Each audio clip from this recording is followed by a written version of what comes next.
Because we're gonna have to disconnect the fuel system, we wanna take the pressure out of the fuel system. Just take this relay out right here, find the fuel pump relay. Grab that, take that out. And then you can try to start the vehicle. Our vehicle doesn't run right now, so if you crank the vehicle and then it dies, the fuel system should be unpressurized. Now I'm going to disconnect the battery, use an 8mm wrench, loosen up the negative side terminal, and just set that wire aside. Take this cover off, use an 8mm socket.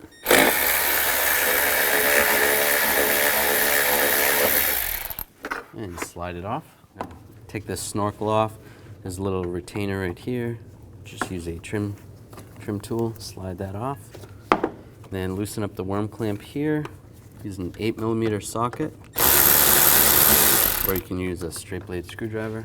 Same with this one.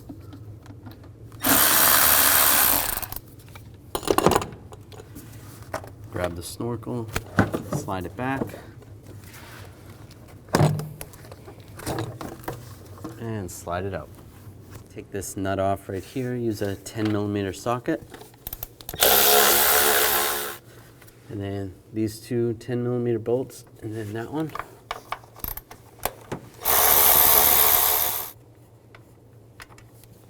And take this cover off.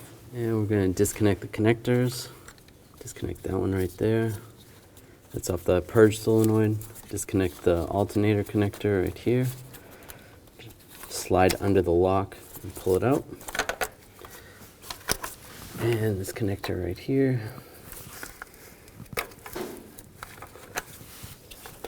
And the map sensor as well. Disconnect that.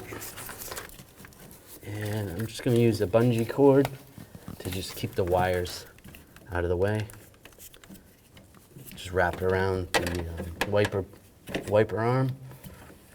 This wire connector right here, just unattach that from the intake, set that aside.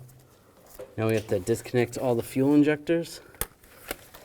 There is a lock on them. This one doesn't have that lock on it, but you pull back on the lock and then you push down on that little lock tab and then slide the connector out. This one does have the lock. So the lock, you just grab the lock and just slide it up just a little bit, and then you should be able to push on the connector. Sometimes it's easier to slide the whole lock out. This is how the lock works. So when it's locked in there, this is all the way down.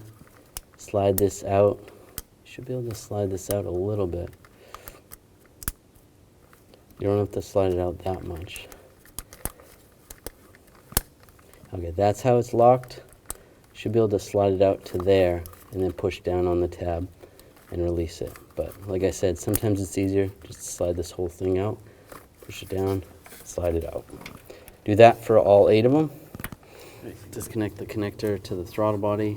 Just pull back on this little lock. Once it's back that far, push down on the tab, disconnect it. Now you could leave the throttle body attached. There's just coolant hoses that go to it. So you can either take those hoses off and just leave that all attached, take it all off with the intake, or take the throttle body off. I'm going to use a 10mm socket, take these nuts off. And sometimes the stud comes out completely, that's okay. Just get the other 2 out.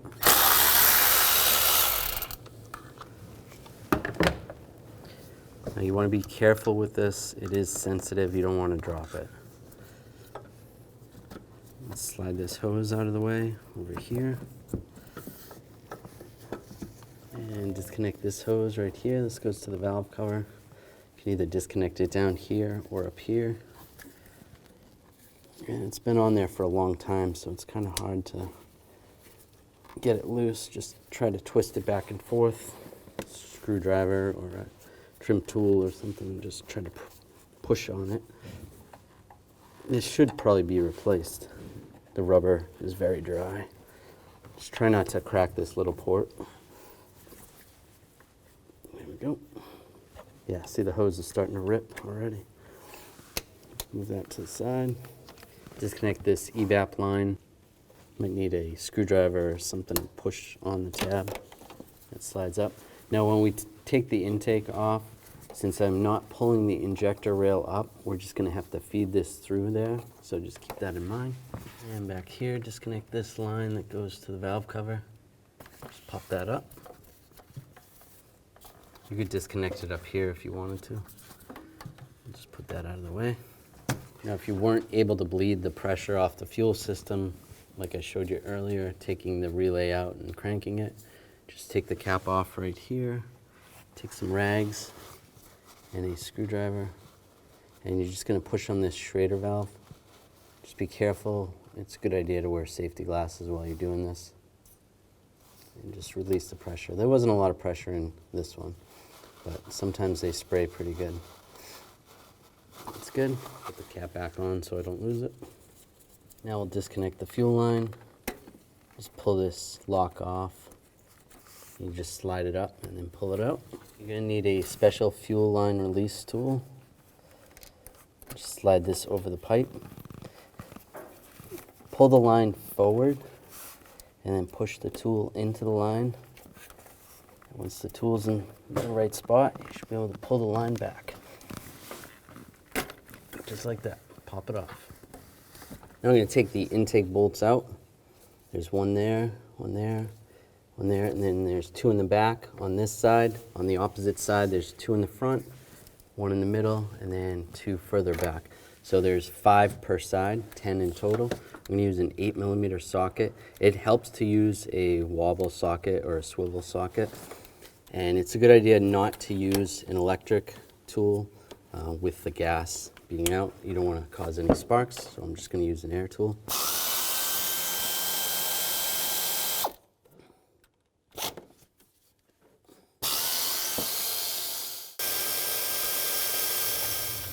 All right, all those bolts are loose.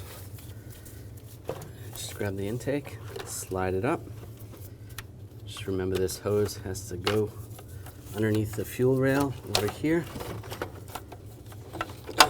Just slide it through there. Just like that. Just be careful, it is plastic, you don't want to crack it.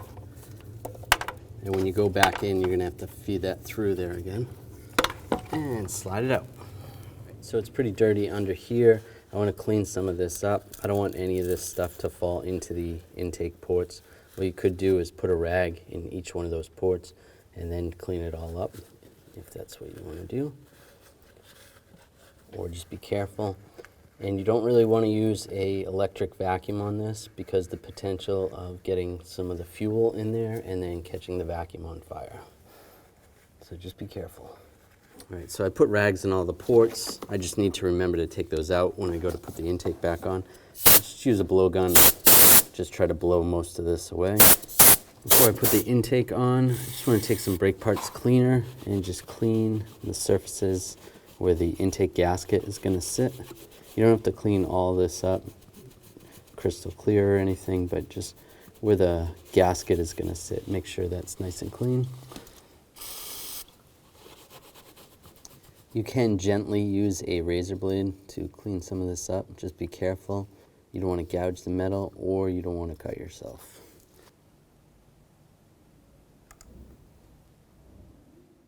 We'll take the old gaskets off. There's a little clip right here. There's another clip right here. And then another one on the bottom. Take those off. Try not to tip the intake completely upside down. Just try to keep it on its side so none of the dirt goes into the ports. And then just take a little rag and some brake parts cleaner and just wipe around the intake.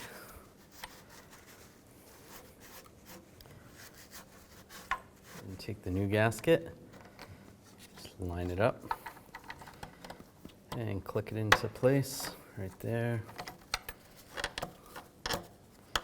Right there and on the bottom.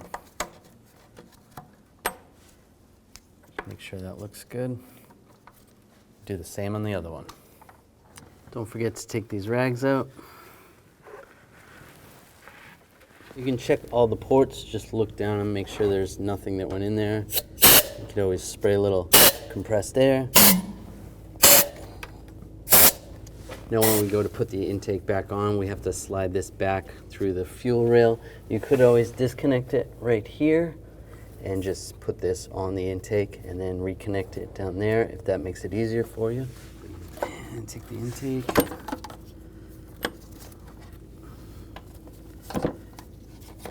This line's going to go through right here.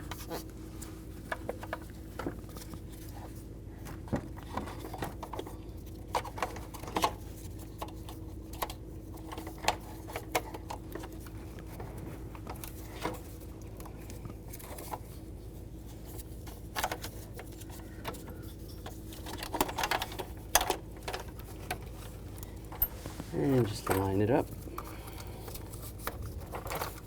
Up this line.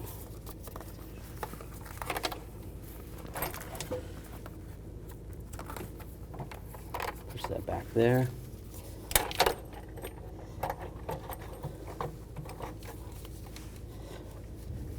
And just wiggle the intake a little bit. Make sure you didn't crush any of the wires.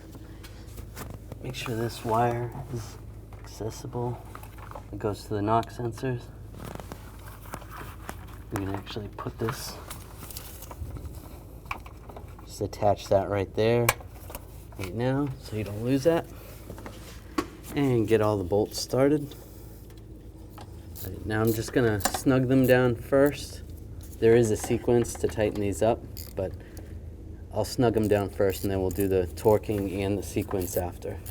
So number one, I'm gonna torque this bolt to 44 inch-pounds, and that's the center one on the passenger side. That's number one.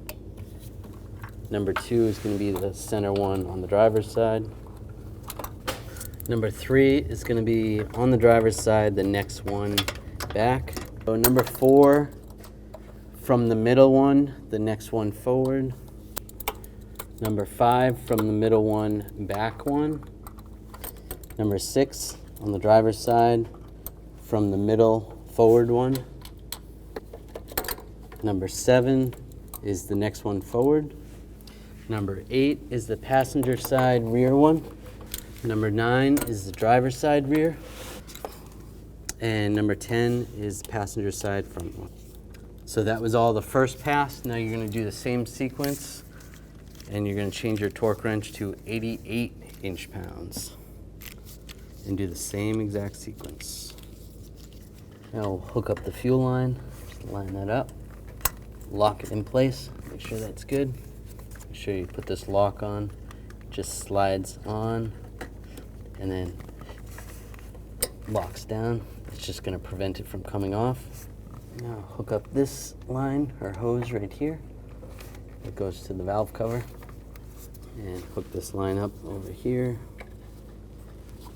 Ours is split. This should be replaced, but it'll work for now. And the evap line, just make sure it locks in place, and that's good. Now check your throttle body gasket. If it's crushed, normally you have to replace it every time, but if it looks okay, you can probably try to reuse it. This one looks good. And take the studs, or just the nuts if the studs didn't come out. Put those back on. And I'm going to torque these to 89 inch-pounds. Now reposition that coolant hose, those clamps. Take the electrical connector, line it up, lock it in place, push down on the lock. It's good. Now we want to plug these injectors back in. Just take the locks, reposition the locks, how those go, and plug those in. Make sure they're secure. Do the same with the other 7. Let's disconnect this bungee cord and run the wires the same way they came out. This bracket's going to go right here. And those wires are going to go like that. You can connect this connector right here. That goes to the knock sensor wire right there. And then This connector is going to go to the map sensor in the back right there. Take this bracket, line that up, and take the bolts, get those all started. Put the nut on this bracket right here.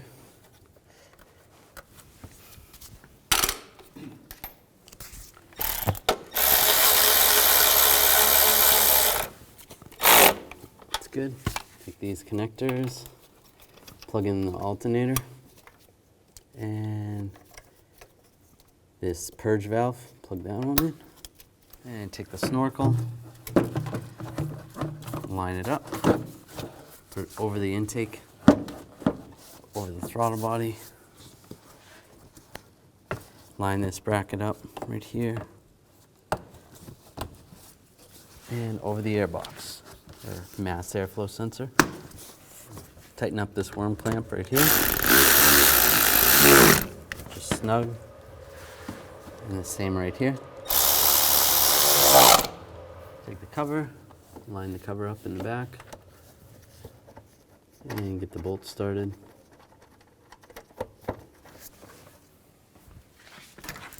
Oh. And tighten it up. Snug. Now let's reconnect the battery. Put the negative terminal on and snug it up.